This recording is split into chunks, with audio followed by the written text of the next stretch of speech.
Assalamualaikum warahmatullahi wabarakatuh. Selamat siang semuanya. Kami dari kelompok 5 akan mempresentasikan materi terkait analisis IS-LM dan model agregat IS dan LM. Sebelumnya, perkenalkan anggota kelompok kami. Yang pertama ada Tina Sri Mulyani dengan NIM 4319013. Yang kedua ada Zulfa Romiza NIM 4319134. Lalu yang ketiga ada saya sendiri Muhammad Izulhaq 4319151.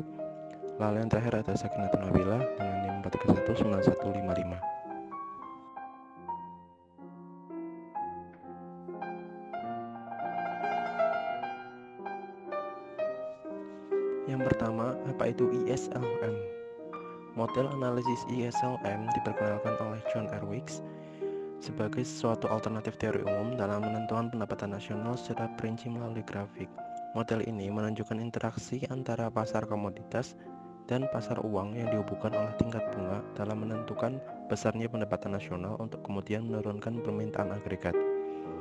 Prinsip umum analisis IS-LM antara lain keseimbangan umum ekonomi akan tercapai jika pasar barang dan jasa serta pasar uang modal secara simultan berada dalam keseimbangan atau equilibrium.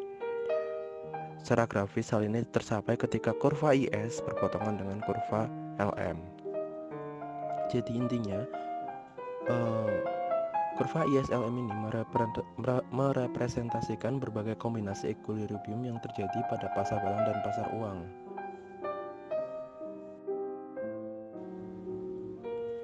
Konsep dasar analisis IS. Keseimbangan pasar barang jasa tercapai jika 1. Penawaran barang dan jasa atau agregat supply telah sama dengan permintaannya atau agregat demand.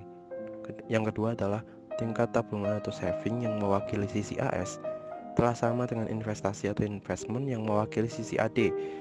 Sehingga kondisi ini digambarkan oleh kurva yang disebut kurva IS atau IS curve, di mana investment sama dengan saving. Lalu yang kedua ada konsep dasar analisis LM. Dalam analisis LM sama saja seperti analisis IS, namun perbedaannya keseimbangannya terjadi pada kurva LM adalah terjadi pada pasar uang dan modal, bukan pasar barang dan jasa. Keseimbangan pasar uang modal tercapai jika permintaan uang atau liquidity preference telah sama dengan penawaran uang atau money supply. Secara grafis, kondisi ini digambarkan oleh sebuah kurva yang disebut kurva LM, di mana permintaan uang sama dengan penawaran uang.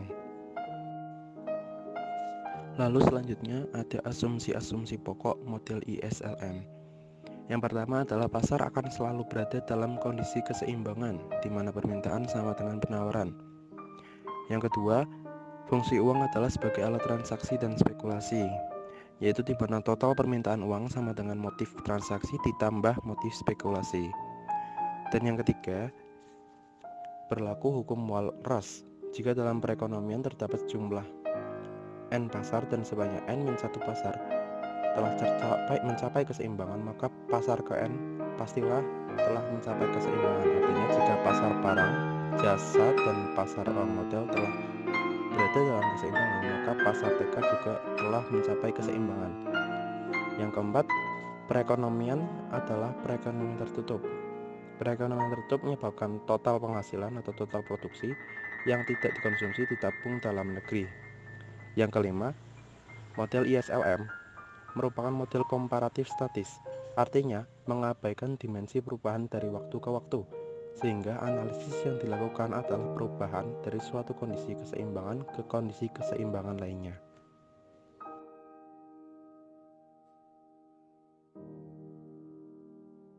Selanjutnya model IS-LM. Model IS-LM ini dibagi menjadi dua, yaitu ada pasar barang dan pasar uang. Yang pertama, pasar barang. Pasar barang adalah pasar di mana sektor rumah tangga dan pemerintah menentukan besarnya jumlah barang yang akan dikonsumsi. Dalam menentukan keseimbangan permintaan di pasar barang, terdapat 3 cara, yaitu ada yang pertama perpotongan Keynesian, yang kedua penurunan kurva IS, dan yang ketiga ada pergeseran kurva IS.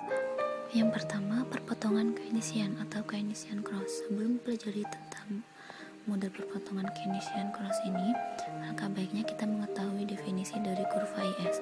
Kurva IS itu sendiri adalah kurva yang menunjukkan kombinasi antara suku bunga atau R dan tingkat output atau Y yang menjamin tercapainya keseimbangan di pasar barang. Model perpotongan Keynesian membagi pengeluaran menjadi dua definisi. Yang pertama adalah pengeluaran aktual atau actual expenditure, yaitu pengeluaran yang benar-benar dilakukan oleh masyarakat, dan yang kedua adalah pengeluaran yang direncanakan atau planned expenditure, yaitu pengeluaran yang direncanakan untuk dikeluarkan dan yang merupakan penjumlahan dari total pengeluaran untuk konsumsi atau C, investasi yang direncanakan atau I, dan belanja pemerintah atau G. Pada kondisi di mata perekonomian tertutup, maka persamaan pengeluaran yang direncanakan atau AE akan mengikuti persamaan konsumsi, yaitu C sama dengan C0 plus BY. Kemudian persamaan investasi sama dengan I sama dengan I0 plus RL. Dengan demikian, persamaan bisa kita tulis besaran permintaan agregat atau AE pada permintaan di atas pada saat tercapainya keseimbangan dalam ekonomi akan sama dengan besarnya output atau Y yang dihasilkan oleh ekonomi yang bersangkutan. Yang kedua, penurunan kurva IS. Untuk menurunkan kurva IS, kita perlu menunjukkan perubahan pengeluaran agregat atau AE pada suku bunga yang bervariasi. Pengeluaran agregat dipengaruhi oleh suku bunga melalui investasi.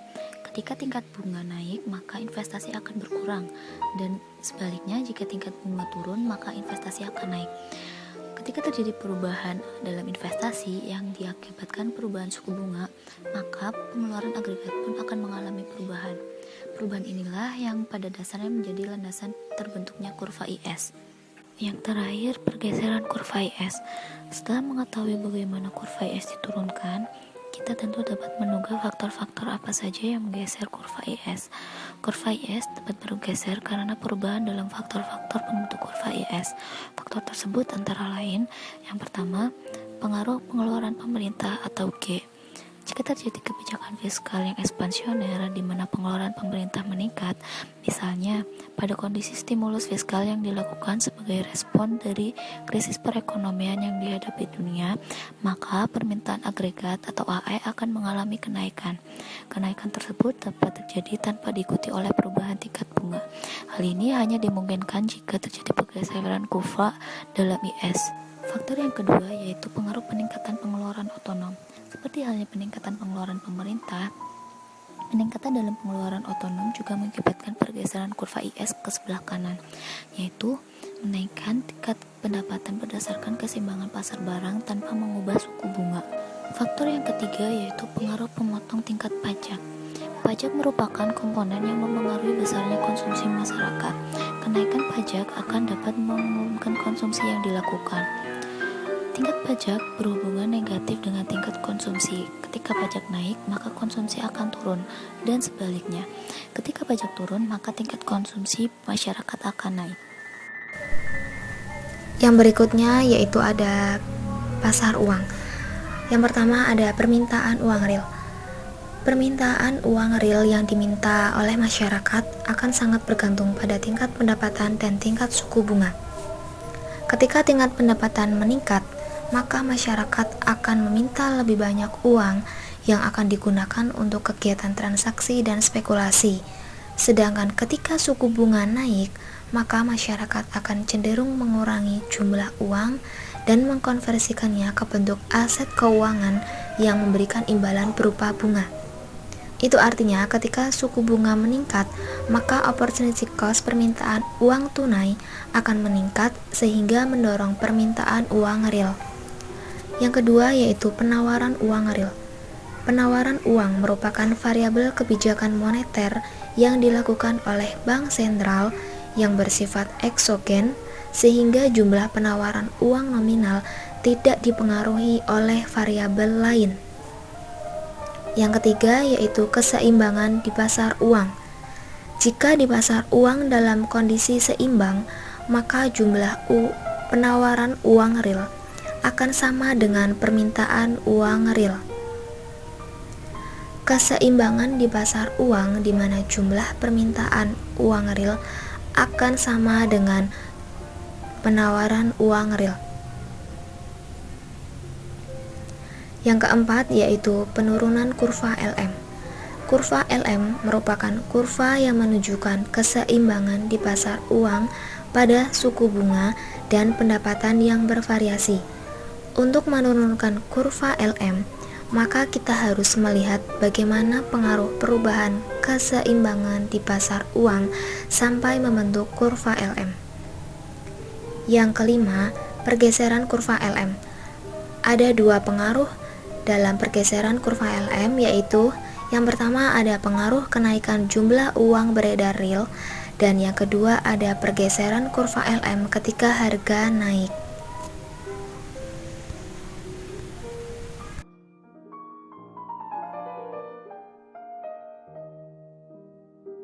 Oke, sekarang kita masuk ke studi kasus tentang kurva IS dan LM.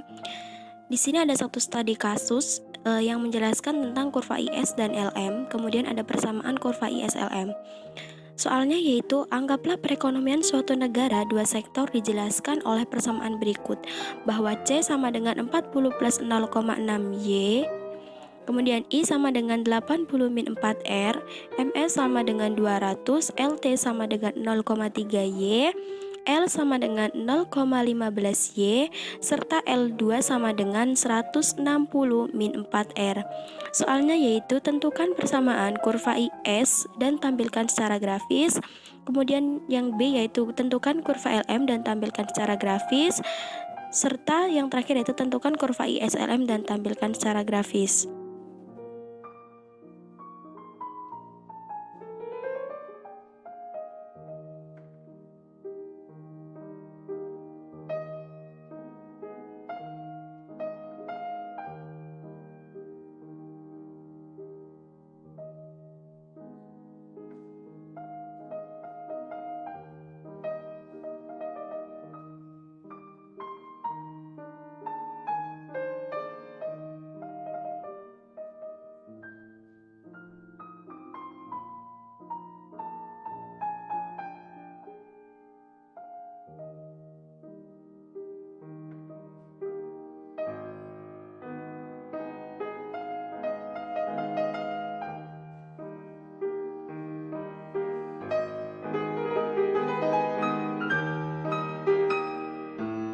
Kita masuk ke dalam pembahasan yang pertama, yaitu tentang persamaan kurva IS. Rumusnya yaitu Y sama dengan C plus I. Dan di situ sudah dituliskan bahwa C sama dengan 40 plus 0,6 Y dan I sama dengan 80 min 4R. Jadi kita tinggal masukkan saja. Y sama dengan 40 plus 0,6 Y plus 80 min 4R. Y sama dengan 120 plus 0,6 Y min 4R. Dan kita pindah ruaskan, Y sama dengan 0,6 Y. Y min 0,6 Y sama dengan 120 min 4R. Kemudian 0,4 Y sama dengan 120 min 4R. Dan Y sama dengan 120 dibagi 0,4 min 4 dibagi 0,4 R, dan hasilnya yaitu Y sama dengan 300 min 10 R.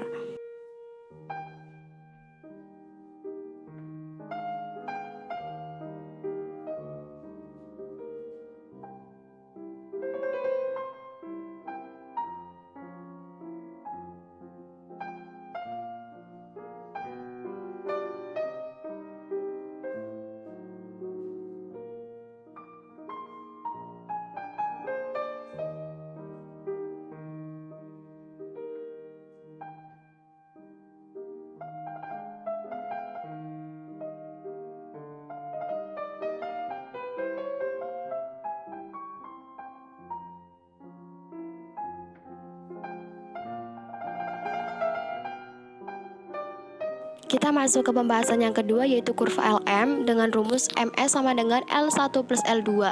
MS sudah diketahui 200 dan L1 itu gabungan antara LT dan LJ yaitu 0,25 Y dan 0,15, dan L2 sudah diketahui yaitu 160 min 4R.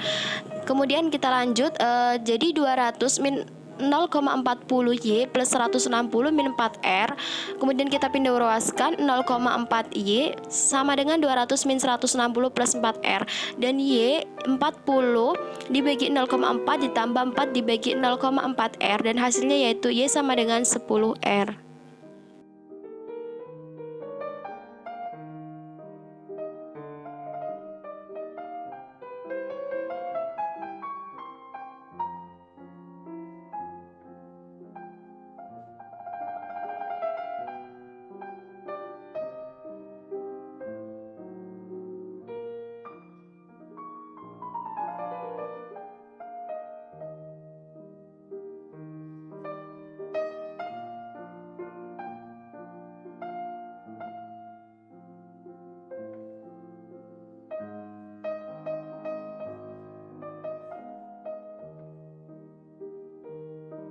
Kemudian kita cari persamaan antara kurva IS dan LM, bahwa tadi sudah diketahui kurva IS yaitu Y sama dengan 300 min 10R dan kurva LM sama dengan Y sama dengan 100 plus 10R.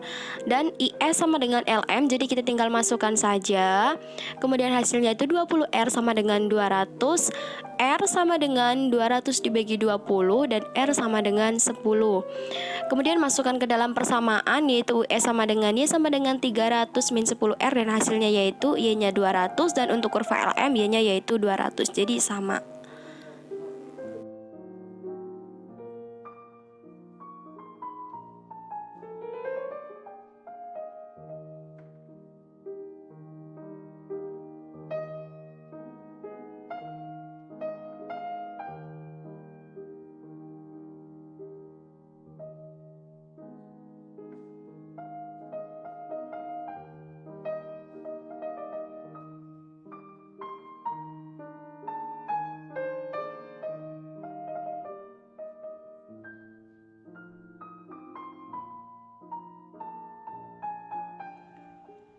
Terima kasih, sekian dari kelompok kami. Kurang lebihnya mohon maaf. Wassalamualaikum warahmatullahi wabarakatuh.